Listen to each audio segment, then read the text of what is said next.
दोस्तों नमस्कार, मैं हूं आपका अपना दोस्त अभिषेक गुप्ता और आप देख रहे हैं आपका अपना चैनल महादेव इंडिया। दोस्तों आज हमारे साथ बात करने के लिए एक ऐसे शख्स मौजूद है जिनको अगर आप सोशल मीडिया पे टाइप करके सिर्फ रिबेल टाइप करेंगे तो सबसे पहले अगर किसी इंसान की सबसे ज्यादा चर्चा होती है, किसी संगठन की सबसे ज्यादा चर्चा होती है तो वो है रिबेल श्रद्धानंद। जी हाँ दोस्तों, आज उसके हमारे उस कंपनी के उस संस्था के आप हेड कहिए, चेयरमैन कहिए, मैनेजिंग डायरेक्टर कहिए, जो कहना कहिए, एक प्रखर सामाजिक कार्यकर्ता के रूप में, एक समाज सेवी के रूप में हमारे साथ मौजूद है और उनसे बात करने के लिए मौजूद है और इनसे हम जानने की कोशिश करेंगे कि इनकी एंट्री किस तरीके से हुई, शुरुआत किस तरीके से हुई, सब इतना जो सोशल मीडिया पर इतना काम करते हैं इसके पीछे इनका मकसद क्या है। सर बहुत बहुत स्वागत है महादेव इंडिया के इस प्लेटफॉर्म पे। जय हिंद, जय भारत में रेबल श्रद्धानंद। और आपने पूछा कि ये रेबल फाउंडेशन की शुरुआत कहाँ से हुई है, तो एक बात बताना चाहूँगा कि मेरे स्वर्गीय दादाजी श्री गंगाधर ये आज़ाद हिंद फौज के फाउंडर मेंबर्स में थे। नेताजी सुभाष चंद्र बोस के अनुयायी थे और एक बहुत लंबा समय इन्होंने बिताया। और बागी शब्द जो था ये तत्कालीन युग में मेरे दादाजी को उपाधि दी गई थी, एक लेगेसी है जो हमने आगे तक फॉरवर्ड किया। कभी उम्मीद नहीं था कि हम इसको इस तरह से ले आएंगे, लेकिन जब बैड गवर्नेंस हुआ, यानी एक सरकार का एक ऐसा रवैया जहां ना फौजी छूटे, ना व्यापारी छूटे, ना पुलिस वाले छूटे, ना साधारण भारतीय नागरिक छूटे, तो लगा कि बागी बनने के लिए कुछ अलग से शब्द की जरूरत नहीं, ये तो हम भारतीयों के खून में। तो इस तरह से रेबल फाउंडेशन की हमने शुरुआत की और लगभग 3 साल की अपनी इस यात्रा में मैं देश के कोने कोने में जा चुका हूँ। आज विदेशों में भी हमारे फाउंडेशन के कैंपेन चल रहे हैं। मैंने फौजियों के लिए भी आवाज़ उठाई कि इनके पेंशन क्यों खत्म कर दी गई, सेंट्रल फोर्सेस के लिए आवाज़ उठाई कि अगर आपने इनके पेंशन खत्म किया तो आपने अपने नेताओं की पेंशन क्यों नहीं खत्म की, और अगर नहीं भी खत्म की तो मेरा एक प्रश्न था जो पार्लियामेंट में आरटीआई के द्वारा भी मैंने भेजा है कि जब एक पार्षद एक एमएलए बनता है तो उसको 2 पेंशन, एमएलए से एमपी बने तो 3 पेंशन, और एमपी से अगर मंत्री बन जाए तो 4 पेंशन एक ही व्यक्ति को एक ही जीवन काल के लिए। और हमारे देश के फौजी जो वहां जाके शहादत देते हैं तो क्या वो देशभक्त नहीं, यानी देशभक्ति का जो पैमाना है क्या वो केवल पार्लियामेंट तक सीमित है क्या? तो जब से रेबल फाउंडेशन की शुरुआत हुई और उसके बाद मेरे ख्याल से 2014 के पहले भी थी, ऐसा नहीं था, लेकिन हमने एक ऐसे व्यक्ति को चुना जो हमारे जैसे थे, साधारण व्यक्ति थे, मोदी जी, साधारण परिवार के। और 2 ही बार मैंने वोट किया अपने लाइफ, आप मेरे फेसबुक पे देख सकते हैं, दोनों ही बार बीजेपी को ही वोट था। तो मुझे लगा जब हमने एक साधारण व्यक्ति को इसलिए वोट दिया कि इस देश में 70 साल राज करने वाला परिवार नहीं, कोई आम आदमी का परिवार का बेटा या भाई या बहन आ सकता है राजनीति में, देश को संभाल सकता, तो आप ही सही। लेकिन उनके आने के बाद का जो दौर है, मुझे कहने की जरूरत नहीं है, तकरीबन 14 सरकारी कंपनियों का जो आज निपटारा हो गया, चाहे वो एयरपोर्ट्स हो, चाहे रेलवेज की बारी हो, चाहे LIC हो, ONGC हो, steel authority of India limited हो। देखिए मेरे हाथ में कोई स्पीच नहीं है, काउंटेड है क्योंकि हम लोग रिसर्च इन्वेस्टिगेटिव जर्नलिस्ट हैं, अपनी मन की बातें नहीं करते हैं, मन की बात नहीं करते हैं, खुल के चौड़े में आपके सामने सड़क पे आके करते हैं। और आज रेबल फाउंडेशन, भारतीय किसान यूनियन भानु को अपना समर्थन हम दे रहे हैं, हमने आवाज उठाई। इसके अंतर्गत 27 बार मुझे जेल की यात्रा हो चुकी है और अपने आप में ये अवार्ड है, बेसिकली अपने आप में ये अवार्ड है। लेकिन कल रात हमने एक वीडियो शूट किया यहीं गौतम बुद्ध नगर के पुलिस के अधिकारियों के साथ, यहाँ के ACP साहब आए थे और वो कुशल क्षेम पूछ रहे थे भानु जी का, तो मुझे बहुत अच्छा लगा और औपचारिक तौर पे वो आए हमारे साथ। 4 मिनट का वीडियो था, घंटों में वो मिलियंस में चला गया। उत्तर प्रदेश पुलिस जब किसानों की बात पूछने आई, जब एक किसान पुत्र, तो ये महसूस हुआ कि ये जवान और फौजी और ये पुलिस के अधिकारी भी तो किसान के घर से ही निकलते हैं ना, ये आकाश से तो उत्पन्न होते नहीं, एलियन तो है नहीं। उनको भी इस बात का आगाज है कि कहीं ना कहीं, लेकिन एक गवर्नमेंट प्रोटोकॉल है, वो चाह के भी बोल नहीं सकते, उनकी मजबूरी को हम समझते हैं। और हैट्स ऑफ है, सैल्यूट है उन लोगों को जो इस आंदोलन में इस तरह का हमें कंट्रीब्यूशन करते हैं। सर जिस तरीके से आप अपनी बात रखें, आप सोशल मीडिया पर भी बात करूं तो आप अपने बेबाक तरीके से आप अपनी बातों को जनता तक रखने के लिए आप फेमस है। मैं आपसे ये जानना चाहता हूं सर, यहाँ पे हम हालांकि आज का जो ये प्रोग्राम है, हम किसी पॉलिटिकल रूप में नहीं देखना चाहते, ना सिर्फ बीजेपी की बात करेंगे, ना सिर्फ कांग्रेस की बात करेंगे, आज बात करना चाहते हैं सिर्फ रिबेल फाउंडेशन के बारे में। जी सर, आपका फाउंडेशन है, आप लोग किस तरीके से इन फ्यूचर में आपका क्या प्लानिंग है, आप किस तरीके से लोगों की हेल्प करते हैं, मैं ये जानना चाहता हूँ। बीजेपी कांग्रेस को 2 मिनट के लिए हटा दे। देखिए मैं सबसे पहले एक बात बोलूंगा, मेरा ये फाउंडेशन जो है पॉलिटिकल नहीं है और मैं कभी किसी पॉलिटिकल पार्टी से अटैच नहीं हूं, और इस वक्त भी अगर मैं हूं भारतीय किसान यूनियन भानु के साथ, वो भी नॉन पॉलिटिकल है, राइट। और उसके कारण है, मेरे साथ योगेश भाई खड़े हैं, योगेश प्रताप सिंह भानु जी के पुत्र हैं। भानु जी ने अपना एक पुत्र खोया इसी किसान की बेबसी की वजह से। एक बुजुर्ग आदमी आज सड़क पे क्यों बैठा है? क्या वो बागी नहीं है? और आप अगर इतिहास को खंगाल के देखें तो शहीद भगत सिंह को आज तक दर्जा नहीं मिला शहीद का, ये आप जान लें। हम जैसे भारतीय बोलते हैं क्योंकि वो उनको एनार्किस्ट बोला गया, एनार्किस्ट। कई बार तो ब्रिटिश पार्लियामेंट में उनको टेररिस्ट बोला गया और भारतीयों ने भी कमी नहीं छोड़ी। उस जमाने के जो रूलर थे, शासक थे, और हम भी रेबल है, वही ब्लड हर भारतीय के अंदर है, पहली बात। और हमारा संगठन 2 तरीके से काम करता है। मैंने अपना व्हाट्सएप नंबर 8800092747, 1 घंटे में 40,000 के मैसेज आते हैं मेरे पास, 30 से 40,000। देश के कोने कोने में जाता हूँ। ताजा उदाहरण मथुरा का बताऊंगा। नैती अस्पताल है, वहाँ कुछ महीनों पहले सितंबर के महीने में बिहार के कुछ मजदूरों का डबल डेकर बस का एक्सीडेंट हुआ था, भीषण हादसा था और 15 लोगों की डेथ हो गई थी। और एक बच्ची को जो वहाँ कब्र की जगह नहीं मिली, सुपुर्दे खाक बोलते हैं। मैं आईसीयू में, सीसीयू में भी गया उनसे मिलने के लिए, और हमने वहाँ 5 दिन अपना पूरा ये प्रकरण चलाया और उनकी फीस जो है माफ कराई। 6-6 लाख का बिल था, वो माफ करवाया गया और उन्हीं एम्बुलेंस के द्वारा उन्हें बिहार बंगाल का अलग जगह भेजा गया। मेरा संगठन ये काम करता है। मेरा संगठन ये कहता है कि अगर आपके साथ कहीं अन्याय है और आप इस काबिल नहीं पाते अपने हुए, आपको क्षमता कम लगती है कि आप केस नहीं लड़ पा रहे, तो रेबल फाउंडेशन आपको सपोर्ट करेगा। अब आपको उदाहरण के तौर पे मैं बता दूं, मेरा एक फेसबुक का पेज है रेबल सदानंद पति, मेरे नाम से ही। भारत के वीर आईपीएस अधिकारी संजीव भट्ट, मुझे आपको बताने की आवश्यकता नहीं है कि संजीव भट्ट कौन है। गोधरा कांड में उनकी गवाही, एकमात्र गवाह है वो, प्रधानमंत्री मोदी जी के खिलाफ है उनकी गवाही, ये भी बता दूं आपको। 2 साल से उनकी केस की हियरिंग नहीं हो रही है। कोर्ट कोई भी फैसला करे, कौन सही है गलत है बाद की बात है। संजीव भट्ट का कैंपेन मैं कर रहा हूं। और क्यों कर रहा हूं? क्योंकि उस व्यक्ति ने अपने जीवन को त्याग किया है।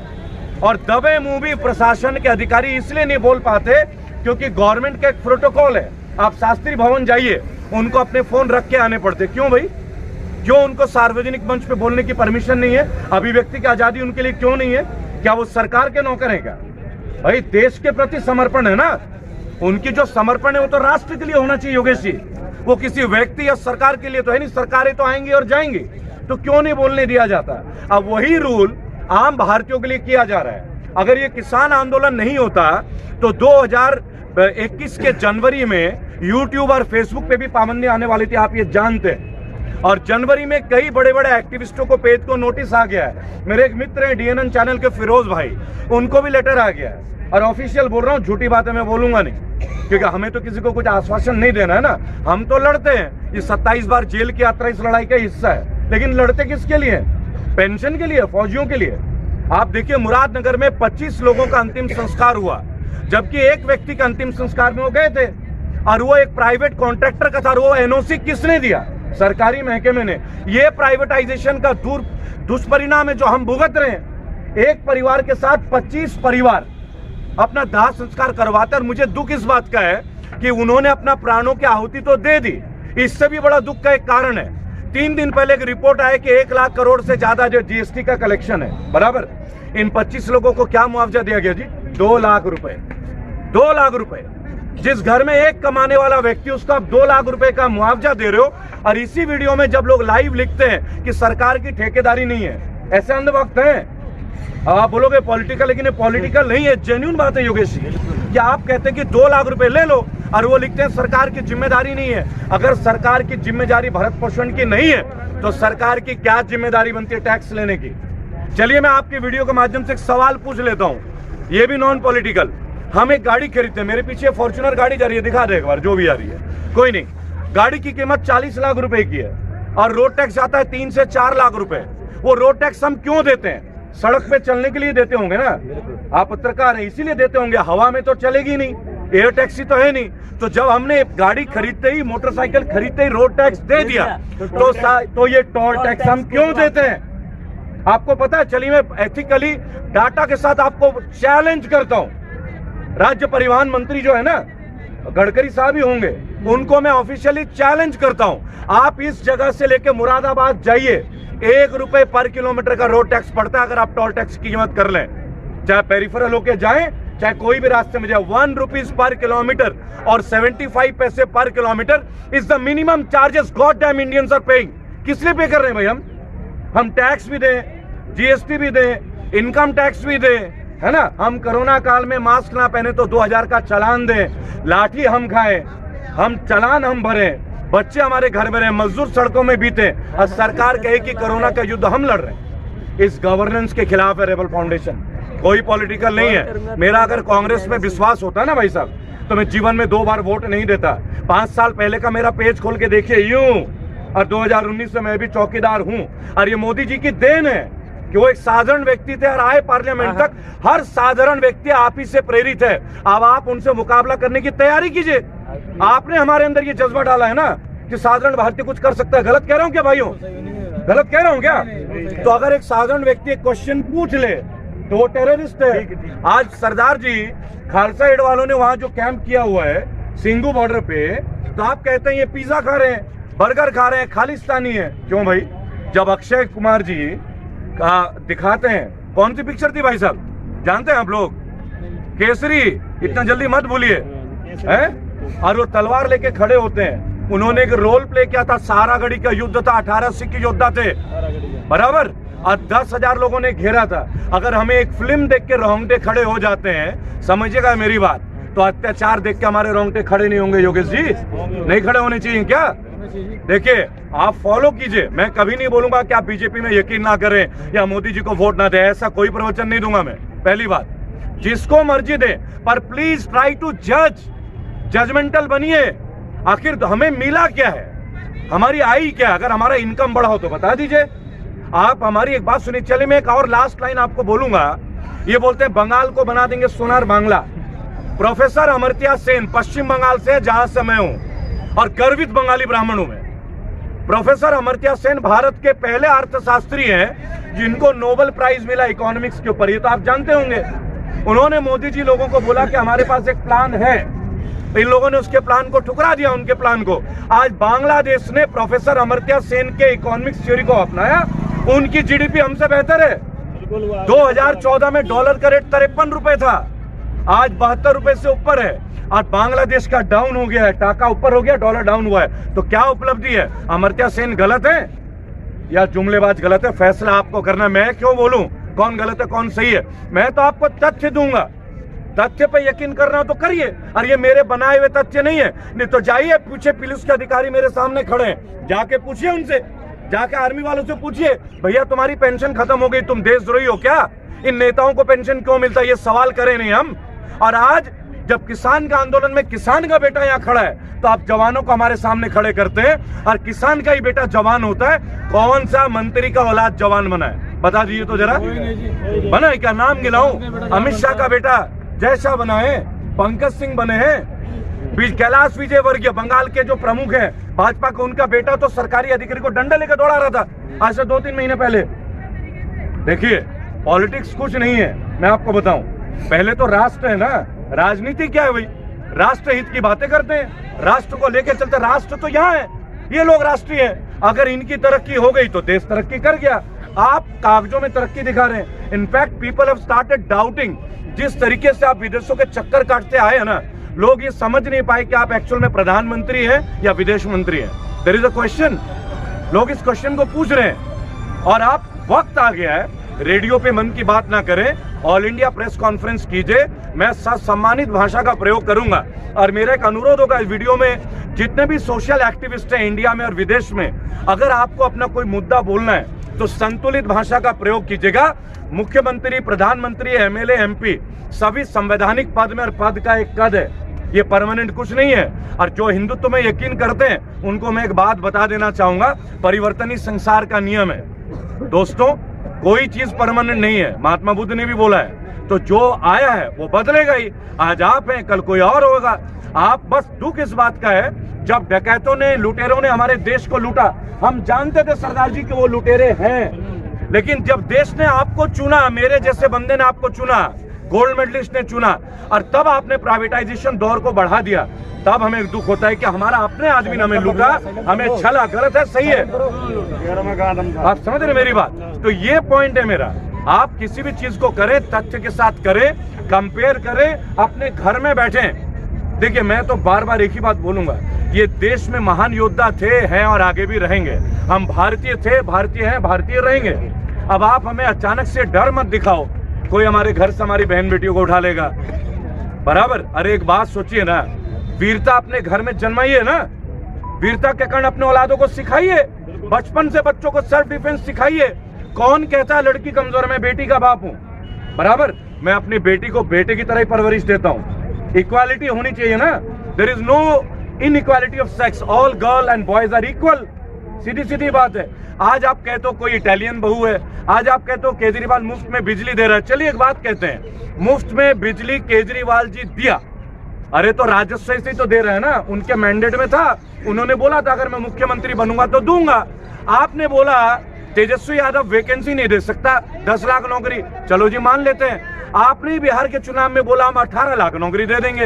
यार अपने बात पे तो टिको, अपने बात पे तो टिको। नीतीश कुमार बोलते हैं 4 लाख वैकेंसी है, तेजस्वी बोलते हैं 10 लाख। आप उनके 2 कदम से भी ऊपर चले गए एडवांस में 18 लाख। मैं नहीं बोलता, बीजेपी का मैनिफेस्टो है। फिर आप मत बोलना कि मैंने बीजेपी का नाम क्यों लिया। एक बात सुनिएगा, मुझे जो कष्ट देगा मैं तो उसके साथ लड़ूंगा ना, ये भी तो एक बात है। मुझे जो कष्ट देगा मैं तो उससे लड़ूंगा। आज प्रैक्टिकली हमारी फ्रीडम ऑफ स्पीच छीनी जा रही है। मेरे घर में पुलिस क्यों आई थी? 147 के लिए, रात के 11:30 बजे। 41 का नोटिस भी नहीं। 4 आदमी खड़े होकर एक दहेज पीड़िता के लिए मैं वीडियो बना रहा था, दहेज पीड़िता के लिए। लड़के ने लड़की को छोड़ दिया, 2 मासूम बच्चे छोड़ दिया अमित चौधरी ने, मेरठ में गया। और वहां से पुलिस वाली टीम रात 11:30 बजे। क्या डर दिखा रहे हो यार, क्या डर दिखा रहे हो? डर जाऊंगा? उसकी केस अंत तक लड़ूंगा, अमित चौधरी को जेल तक घुसा के दिखाऊंगा और उसके पेनल्टी भी करवाऊंगा, बिल्कुल कराऊंगा। हमारी बहनों की लड़ाई है, मेरे घर का सदस्य नहीं हो। मैं ब्राह्मण है, वो जाट है लड़की, समझना होगा ये कंसेप्ट। आप बोलते हैं कि आपके धुल जाते हैं। कुलदीप सेंगर कौन थे? 6 महीने में जमानत हो गई उसकी, लड़की मर जाती है, लड़की के पिता मर जाते हैं, वकील की हत्या हो जाती है, आपका अंत ही नहीं हो रहा है। सर अगला सवाल मैं आपसे, आप ही ने जो जवाब दिया उसी से संबंधित मैं पूछना चाहूंगा।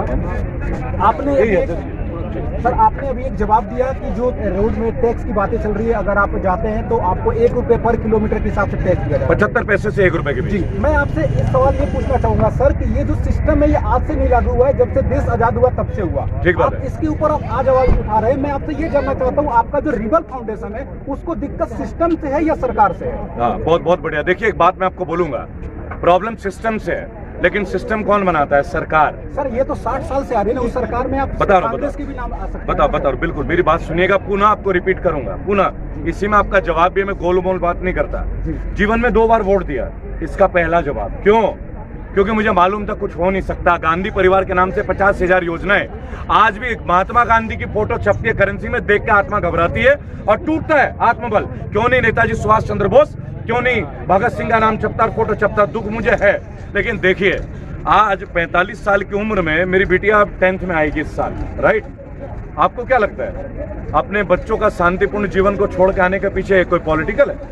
नहीं है। जब ये लगता है कि पढ़ा लिखा युवक हमारी तरह अंधविश्वास बन के एक पार्टी के पीछे चला जाए तो पश्चाताप करना चाहिए ना।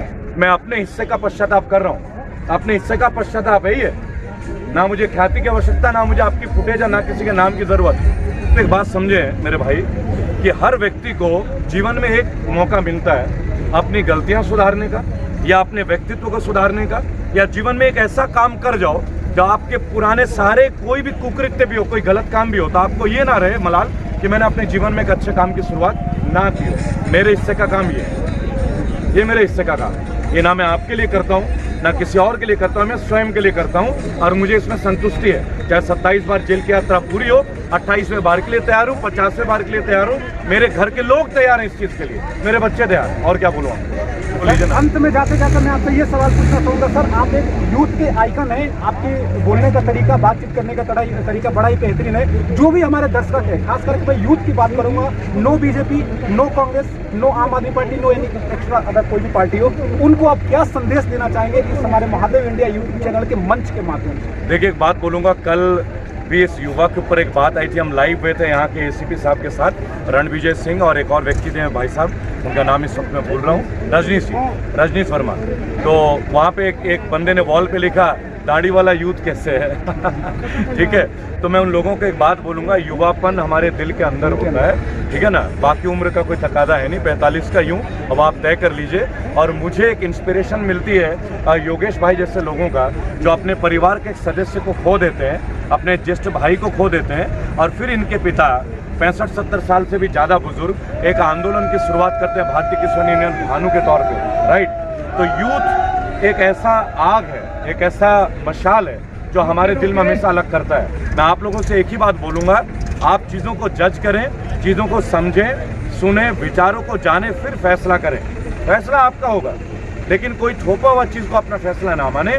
अपने फैसले को करने से पहले दूसरे की दी हुई चीज़ को एक बार परीक्षण जरूर करें, शक्ति परीक्षण करें। तो दोस्तों ये थे आज हमारे साथ रिबेल फाउंडेशन के हेड कहिए, चेयरमैन कहिए, रिबेल श्रद्धानंद जी।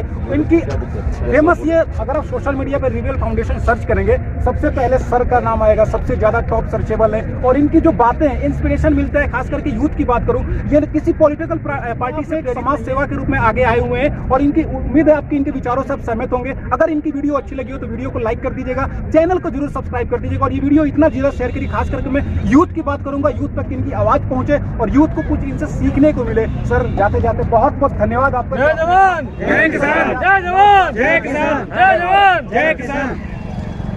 अच्छा सवाल पूछ लेते हैं आप।